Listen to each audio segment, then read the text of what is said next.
¿Cuándo empezó su pasión por el folk anglosajón y con qué artistas? Es muy curioso. Te lo cuento fácil. Yo entro por la música vocal a escuchar a grupos como Lice, que es un trío holandés, 3 mujeres maravillosas que tienen unas voces espléndidas y además unos arreglos impresionantes. Yo empiezo a escuchar gente como Lice y de Lice llego a un grupo francés que es un grupo de los años 70, 80, que se llamó Malicorne. Y Malicorne hacía folk, pero folk tirando a música antigua, pero con elementos modernos.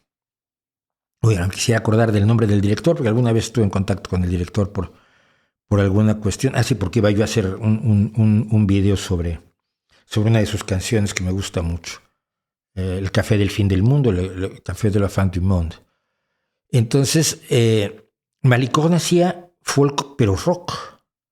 Y esto a mí me llama mucho la atención porque cuando yo hice folk, el problema que había en México es que los folcloreros odiaban a los rockeros porque decían que eran siervos del imperialismo y cosas así. Y yo ya lo he contado, que yo decía, oye, no, pues que yo conozco el rock y el rock es más rebelde que tú. Y los rockeros en Estados Unidos se la juegan más que tú porque luego acaban en Vietnam.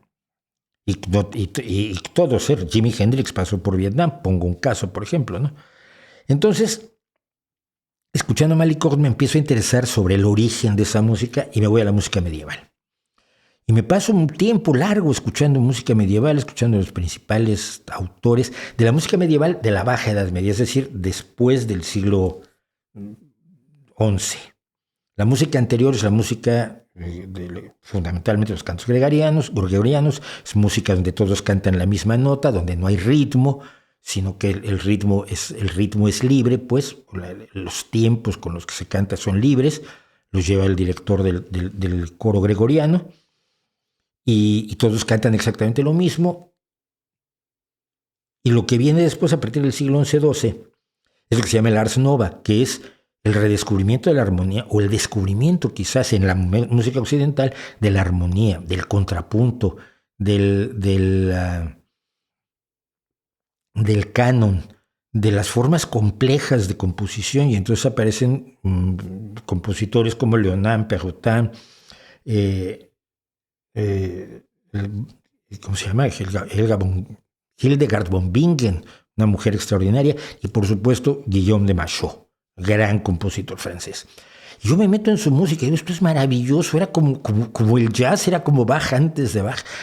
Se tiraban unas loqueras musicales maravillosas, sobre todo en la música profana, aunque hay cosas grandiosas en la música religiosa. Me gusta más la música religiosa de Bach, pero la música profana de la Edad Media, del siglo XII, XIII, XIV, XV y hasta el Renacimiento, es encantadora. Entonces me empiezo a apasionar por ello y empiezo a ver cómo se pega eso al rock, y me encuentro grupos como Steel Ice Pan, a quienes ya conocía yo de tiempo atrás, pero no había valorado en su dimensión de folk rock. Y así me meto en la dinámica de qué es lo que hay que alrededor de Steel Ice Pan. Es también un grupo como uno que yo oía desde las broncas con Thatcher, que era Oyster Band, y otro que son incluso más contestatarios que Oyster Band, que es mi banda, y esto todo el mundo lo sabe, y si no lo saben, deben saberlo. Mi banda de rock es Oyster Band, como Levelers, y empiezo a encontrar un montón de material enriquecedor desde el punto de vista musical, desde el punto de vista letrístico, desde el punto de vista de la calidad de las voces, de la calidad instrumental, de la creatividad. Y me interesó, es una música que me interesó muchísimo, y allí me he quedado. No es forzosamente anglosajón, tiene más que ver con los celtas, tiene más que ver con... Que los celtas además son un mito, como ya he comentado. Pero no es lo anglosajón, porque hay cosas ahí, de pronto tienes grandes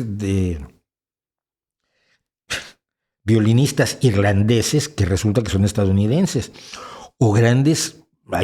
vamos a tener pronto una entrevista, porque ya hablé con él, con Borja Baragaño, que es un gran intérprete de la gaita irlandesa, que es la más complicada de todas, y originalmente tocaba la gaita asturiana, porque es de aquí, de Asturias, y ahora está considerado uno de los grandes maestros de la gaita irlandesa. Es decir, hay